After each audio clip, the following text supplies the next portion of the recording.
Olá pessoal, estou aqui para fazer aqui com vocês, certo? A discussão da nossa prova de geologia, tá? Então vamos lá, primeira questão, questões de múltipla escolha. Aqui fala sobre minerais. Sobre minerais é correto afirmar. O item A, são formados exclusivamente por processos biológicos? Não, são por processos naturais, né? Alguns minerais, algumas substâncias têm a mesma composição química de minerais, podem ser formados biologicamente, mas não são considerados minerais. Possui sempre uma estrutura amorfa, pessoal. Ou seja, né, uma estrutura em que não tenha, né, um formato bem definido, né, ele seja desorganizado internamente. Não. Os minerais eles são principalmente cristalizados, né, organizados com organização, né, dos seus átomos. Então não chega a ser o item B. São substâncias naturais de composição química definida? Sim. Tá? Então, o item correto, o item C. Tá? São sempre formados por apenas um único elemento químico? Existem alguns minerais, como o enxofre, certo? Que podem ser formados, né, o chumbo, podem ser formados por um único elemento químico, mas a maioria deles são formados por mais de um. Né? O que caracteriza o mineral é sua composição química, né, constante, né, bem definida. A segunda questão, pessoal, está bem de graça. Se sabia fazer a primeira, a segunda estava dada, né? No sorteio aqui das questões acabou caindo duas muito semelhantes. Então, a segunda questão falou o seguinte: um mineral apresenta composição química definida, estrutura cristalina, aliás, um material, né? Estrutura cristalina ordenada e formado naturalmente. Porém, não possui forma geométrica externa bem definida. Então, está dando de bandeja aí. A segunda questão trata-se de um mineral, tá? Então, a segunda questão aqui, item correto, item B. Terceira questão. Em um projeto de recuperação ambiental, a escolha de área sobre rochas basálticas é vantajosa porque isso a gente discutiu em aula, né? A rocha basáltica, pessoal, ela pode gerar solos férteis, ricos em minerais, né? Derramamentos basálticos, né? Que é aquele derramamento, né? Onde você tem ali uma rocha vulcânica, né? Resfriada rapidamente ali na superfície da crosta terrestre. Esse material, quando ele se decompõe, ele é rico em minerais que acabam enriquecendo o solo, tá? E aí o item A não é, né, não gera solos pobres. A gente pode atribuir isso, por exemplo, a arenitos, que geram solos basicamente formados de areia. Reduz a atividade biológica? Não. Impede o crescimento vegetal? De forma alguma, tá? Então os outros itens são bem contraditórios em relação ao item B. Quarta questão. Em um sistema de tratamento de água contaminada por metais pesados, os eólitos atuam principalmente. Isso a gente discutiu. Deixa eu ver aqui na nossa aula. Acho que foi na aula de minerais. Deixa eu abrir aqui com vocês.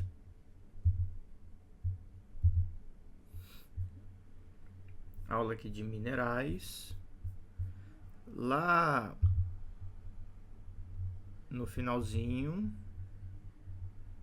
a gente fala sobre zeólitos, só relembrando aqui, tá? Pronto. São materiais sintéticos, né? Silicatos de alumínio, tá? Ele tem uma composição química bem definida, mas você pode ter, né, cátions permutados aqui em alguns elementos, tá? E aí, o que acontece, né? Uma das aplicações de zeólito que a gente falou é justamente em relação a contaminantes, né? Em que o zeólito, por exemplo, reage com chumbo, formando um fosfato de chumbo insolúvel, né, que imobiliza o metal e ele precipita, tá, pessoal? Então, é basicamente isso. Ele vai reagir aqui com o chumbo, vai haver uma troca iônica e ele vai fazer com que o material não seja carreado, não seja transportado pela água. Basicamente isso, tá?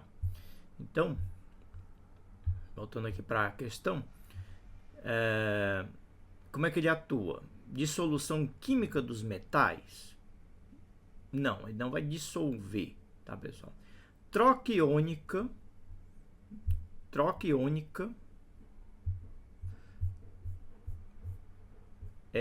entre os cátions do mineral e contaminantes, é isso que a gente acabou de explicar para vocês, tá?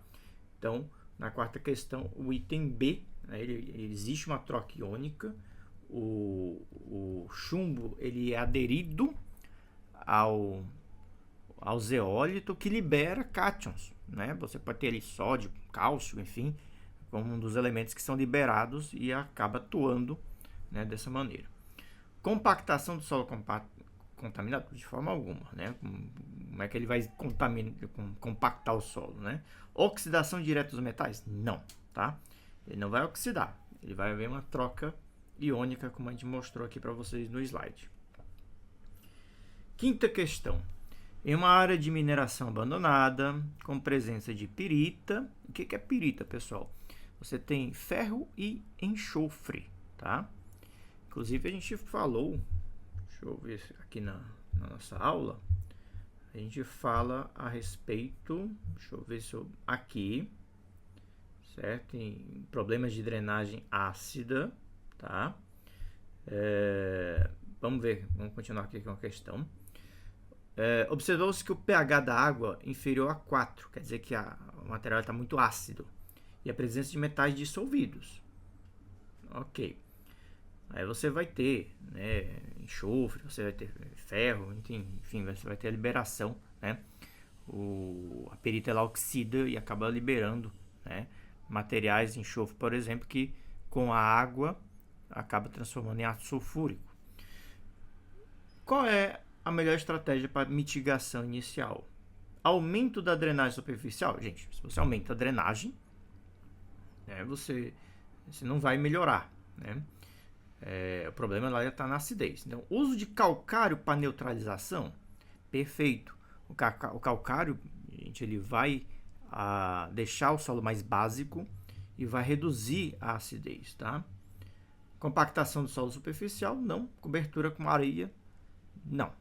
Certo? Cobertura com areia não vai fazer nada. Então, o item correto, item B. E a gente discutiu isso em aula também. Sexta questão. Em um maciço rochoso utilizado como fundação de ET, foi identificado o preenchimento argiloso nas descontinuidades. Do ponto de vista ambiental e geotécnico, isso implica aumento da permeabilidade? Não. Você tem ali um maciço rochoso e tem, né, um preenchimento das descontinuidades com argila, que é um material bem impermeável. Redução da resistência ao cisalhamento e possível instabilidade. Melhoria de drenagem interna, aumento da resistência global. Bem, vamos lá. O preenchimento com argila, gente, faz com que você tenha uma impermeabilização, beleza, mas mesmo assim as descontinuidades, tá, gente, elas trazem perda de resistência, tá? Então você não tem aumento de permeabilidade, uma vez que o maciço está preenchido ali com argila, que é impermeável. Você não tem melhoria de drenagem interna, porque a rocha é impermeável e as descontinuidades estão preenchidas com argila. Não tem aumento de resistência global, porque você tem descontinuidade, tá, pessoal? E a argila, mesmo preenchendo ali, ela vai ser um vedante, tá? Então você não tem esse comportamento. Redução de resistência e possível instabilidade pode ser, tá? Então o item B é o correto aqui. E até mesmo a argila, quando saturada, ela se comporta ali como uma lama, que pode fazer com que as descontinuidades se movimentem, né? Então pode haver ali uma instabilidade também. Ok, pessoal, vamos aqui para a sétima questão. Na questão ele fala o seguinte: durante a análise de testemunho de sondagem rotativa realizada na barragem Rosário, o geólogo responsável identificou sinais evidentes de oxidação ao longo de fragmentos de rocha, além de descontinuidades frequentes. E aí, pessoal, nós temos algumas questões aqui a serem analisadas, né? Então, o item 1. a presença de fragmentos relativamente contínuos, e estão contínuos, gente, tem. Ele está muito fragmentado, tá? Mas existem ainda alguns fragmentos contínuos, tá? Você tem uma rocha muito fraturada. Indica que a rocha não encontra-se totalmente decomposta. Pessoal, para a rocha estar totalmente decomposta, ela tem que estar num aspecto bem friável, né? Virando solo, tá? Então não é o caso aqui, a gente não está identificando isso. Porque nós temos uma rocha muito fraturada. E aí ele está sugerindo um grau de alteração baixo a moderado. Aqui, pessoal, como nós não... Tudo bem, ela está muito fraturada e ela tem sinais de oxidação. Não quer dizer que ela esteja totalmente alterada, tá? Então, o grau de alteração pode ser moderado, pode ser até baixo, tá? Apesar da oxidação e visualmente a gente pensar que ela está muito fraturada, muito alterada, mas você não vê aqui sinais de degradação, como eu já mostrei para vocês em outro slide, né, da rocha se desmanchando, tá? Então, o item 1 pode ser considerado correto, tá? O item 2, a fragmentação observada ao longo do testemunho pode estar associada tanto ao fraturamento natural, perfeito, quanto ao processo de perfuração. Sim, processo de perfuração, principalmente que você tem vários trechos, né, que foram analisados, ele pode sim, tá? Fazer uma quebra mecânica e apresentar aí na caixa, tá? Então tá correto o item 2, tá? O item 3, sinais de oxidação indicam alteração química da rocha? Sim. Podendo implicar redução de resistência mecânica? Perfeito. Item 3, correto, tá? O item 4, testemunhos indicam um maciço de alta qualidade geotécnica, elevada RQD e baixa deformabilidade? Não, pessoal. Elevada RQD de forma alguma. Alta qualidade geotécnica? Também não. Baixa deformabilidade está muito fraturada. Quanto mais fraturamento, mais ele vai se deformar, tá? Questão da RQD é só você olhar. Você tem vários fragmentos menor do que 10 centímetros, tá? Então, item 4, falso. Entre as alternativas, não pode ser o item D. Não pode ser o item C. Fica aqui entre o item A e o item B, mas o item... a terceira sentença está correta, então o item B é a nossa alternativa correta, tá? Oitava questão. Durante um estudo de uma encosta urbana, verificou-se que as descontinuidades possuem mergulho no mesmo sentido do talude. Essa condição indica... Então, você tem, né, um estudo de uma encosta... E aí você tem descontinuidades, certo? Descontinuidades ocorrendo com o mergulho no mesmo sentido da direção do talude, tá? Isso é o que a questão está me dizendo, tá? Então as descontinuidades estão no mesmo sentido, né, do talude. O talude é essa inclinação aqui. As descontinuidades estão mais ou menos, né, paralelas aí, né, a gente pode até colocar um pouco mais preciso aqui. Você tem aqui descontinuidades mais ou menos paralelas à direção aqui do talude, tá? Então, essa indicação indica que a situação é estável? Não. Ela pode, no meio dessa descontinuidade, deslizar, né, e provocar a ruptura, tá? A descontinuidade é um ponto de fragilidade. Redução da ação da gravidade. Não faz sentido nenhum, tá? Então, item B também não. Formação de planos potenciais de ruptura. Perfeito. É exatamente isso, certo? A nossa terceira questão. Que mais? Aumento da resistência a cisalhamento? Não, de forma alguma, tá? Nona questão. Aqui nós temos questões dissertativas, tá, gente? Uma estação de tratamento de efluentes será implantada em solo argiloso, sobre rocha fraturada. Pergunta: Indica os métodos de investigação mais adequados. Bem, você tem uma estação de tratamento. Deixa eu adicionar aqui uma página, tá? Então, você tem uma estação de tratamento efluente sobre um solo argiloso e sobre uma rocha fraturada. A gente já discutiu isso, né? Você tem aqui uma camadinha de solo, e aqui nós temos a nossa rocha fraturada, ok, tá? Você pode até, inclusive, ter aqui o nível da água. Ok. E aqui eu vou fazer a nossa estação de tratamento, tá? Ok. Item A. Indique métodos de investigações mais adequados, gente. Aqui você pode colocar, tá? E aí eu deixo aberto. Mas talvez os mais adequados aqui você fazer aqui uma investigação de uma sondagem, por exemplo, né? Uma sondagem SPT, tá? Percussiva, pegando aqui no solo, e aqui na rocha você teria uma sondagem rotativa, tá? E aí você consegue avaliar, né, o fraturamento, tá? Então você obteria, né, pelo SPT a caracterização do solo, da camada de solo, e da rotativa você obteria testemunhos para avaliar, por exemplo, a qualidade da rocha, fraturamento, etc. Tá? Poderia usar ensaios sísmicos, gente? Poderia. Quem também colocou, né, ensaios de sísmica, geofísicos, né, sísmica, ou de eletroresistividade, tudo bem, pode ser também, tá?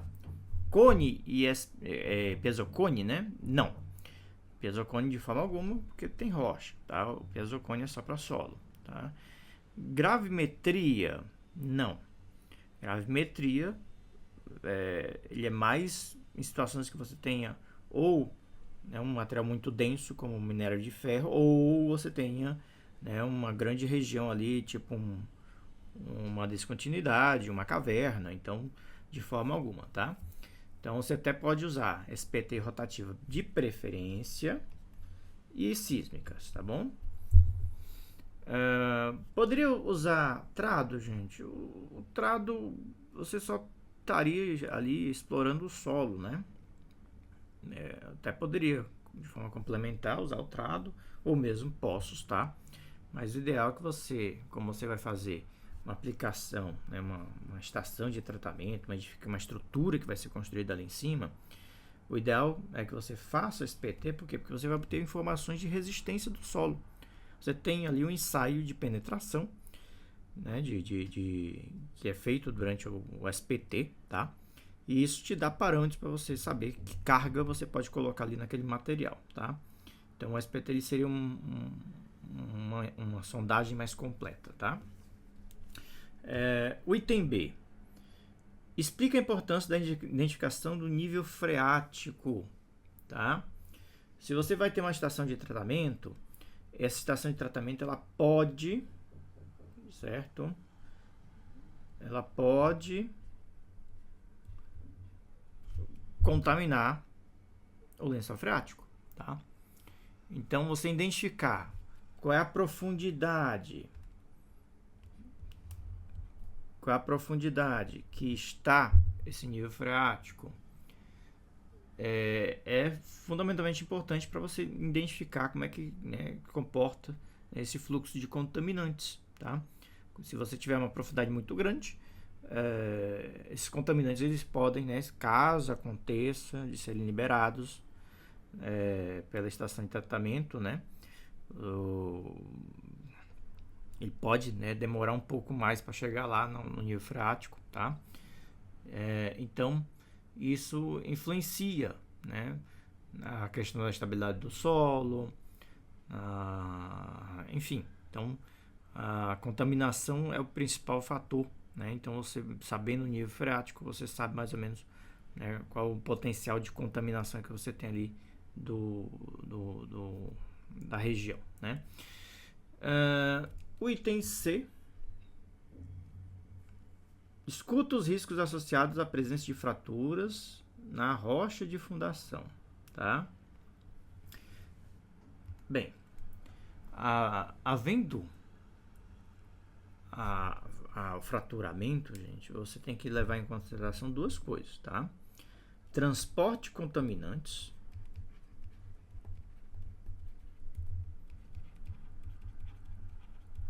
que a gente já falou aí no item B, tá? Então, quanto mais fraturas, maior é o potencial de transportar esses contaminantes e acabar contaminando ali o lençol freático. E também a questão da resistência. Você está aplicando aqui uma estrutura que vai aplicar um carregamento nesse terreno. Se você tiver uma rocha muito fraturada, vai ser ruim para a estação, né, para a estrutura em si, tá? Então ela pode ter uma instabilidade, pode haver perda de resistência. Então é isso que a questão tinha que ser falado, né? Que é justamente nesses dois aspectos, estrutural e do potencial de contaminação, tá? Questão 10. Mais uma questão, acho que também bem parecida com uma das múltiplas escolha. Uma mina abandonada apresenta formação de água ácida e presença de metais pesados dissolvidos. E aí o item A, ele pergunta aí: explica o processo geoquímico responsável pelo esse fenômeno, tá, pessoal? Nesse item A, basicamente aí você falaria sobre a oxidação da pirita, tá? Nossa pirita aqui, presença de pirita com a água e o oxigênio, ela oxida, libera enxofre e ferro, que o enxofre combina com a água e cria o ácido sulfúrico, tá? Gerando aí a formação, né, de água ácida e, consequentemente, vai dissolvendo os minerais, os materiais que estão ali na região, tá? Então, basicamente isso, tá, pessoal? Então, a oxidação da pirita vai gerar a formação de ácidos sulfúricos. A gente discutiu isso, certo, na aula de minerais. Indique minerais que podem ser utilizados para remediação. Você pode estar usando calcita, né, calcário, dolomita, basicamente também tem cálcio, né, na sua composição química, zeólitos, tá? Então você poderia estar utilizando algum desses minerais. Descreva o mecanismo de atuação desses minerais na redução da contaminação, tá, pessoal? Se você vai ali utilizar calcário, por exemplo, você vai ter uma redução do pH, porque o calcário ele vai reagir com ácido, vai aumentar o pH e, consequentemente, né, vai estabilizar ali a região na mina abandonada, tá? Se você, por exemplo, utilizar zeólitos, você vai ter, né, alguns zeólitos vai fazer o quê? A troca iônica, não é só com chumbo, tá, pessoal? O zeólito ele também pode ser utilizado nesse sentido? Pode, tá? Então ele vai fazer ali uma absorção ou troca iônica, gerando, né, aumentando o pH também, certo? Desses metais. Não só, né, ele também, né, precipita esses metais. Então ele faz uma troca iônica, libera cálcio no solo, tá, contaminado, aumenta o pH e aí o metal ali, né, ele fica precipitado na região, tá? Ele fica imobilizado. Por mais que chova ali na região, você utilizando um zeólito, ele vai permanecer onde está, tá? 11ª questão, pessoal. Aqui, duas questões de cálculo bem simples. Eu tenho duas manobras de 0 a 1,4 e de 1,4 a 3,5. E aí ele pede, pessoal, para avaliar a porcentagem de recuperação, tá? Então, na 11ª questão,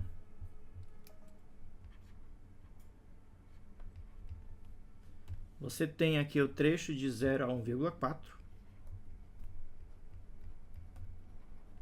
tá?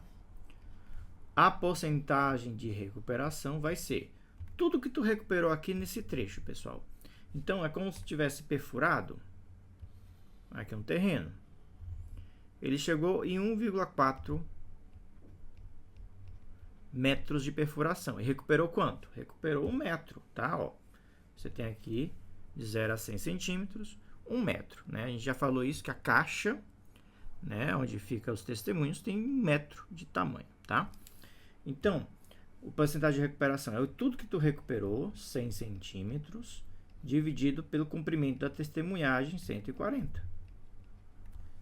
Se você pegar aqui a calculadora, 100 dividido por 140, 0,71, né, 71%, tá? Quem deixou só a fração, pessoal, 10 dividido por 14, por exemplo, 100 dividido por 140, enfim, eu já considero, caso você não tenha levado calculadora, tá? E o RQD? O RQD, pessoal, é os materiais com mais de 10 centímetros. Aqui eu tenho, certo? Daqui para cá eu tenho 20. Daqui para cá eu tenho mais 10, 20, 30. Aqui, ó, eu não vou considerar, tá? Aliás, não é nem daqui, é daqui do meio para cá. Nem daqui para cá e nem daqui para cá. Tudo é menor do que 10 centímetros, tá? Daqui para cá, você tem 20, certo? E, como houve por mais que tenha uma quebra mecânica, gente, a gente está analisando dentro do trecho. Então, dentro desse trecho aqui, eu não vou considerar esses 10 centímetros aqui, tá? Então, eu desprezo.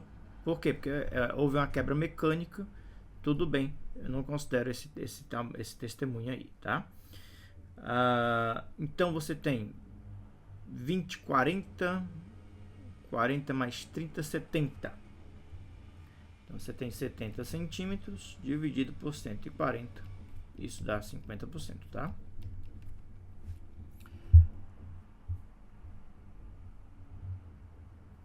Ok, pessoal. O próximo trecho de 1,4 a 3,5. 3,5. Mesma coisa. PR. Quanto é que é? Tudo recuperou 100 centímetros, também é 1 metro, dividido pelo comprimento da testemunhagem. De 1,4 a 3,5, gente, você tem 210 centímetros, tá? Ok. Então, você tem 210. Isso me dá 100 dividido por 210, 47,6%, tá? E o RQD, vou somar todo mundo que tem mais que 10 centímetros. Tem aqui 20, tem aqui 30. Aliás, tem 10, 20, 30. Tem aqui 20. Esses aqui eu não considero. E aqui eu tenho 20, tá? Então, você tem 20, 40, 20, 40, 60, 80. Olha, 20, 40, 60, 90, né? 90 dividido por 210. 90 dividido por 210. 42,9%, tá?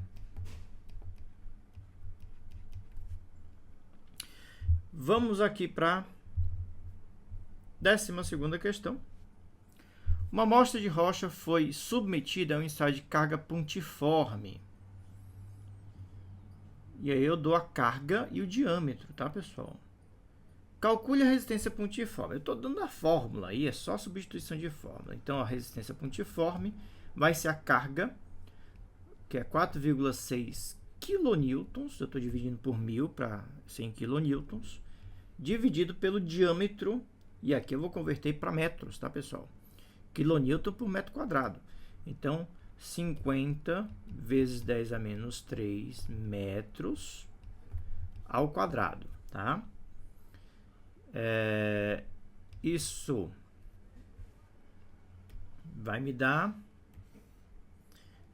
4,6 dividido por 50 vezes 10 a menos 3, gente, é 0,05 dividido por 0,05 de novo, tá? Que são 5 centímetros.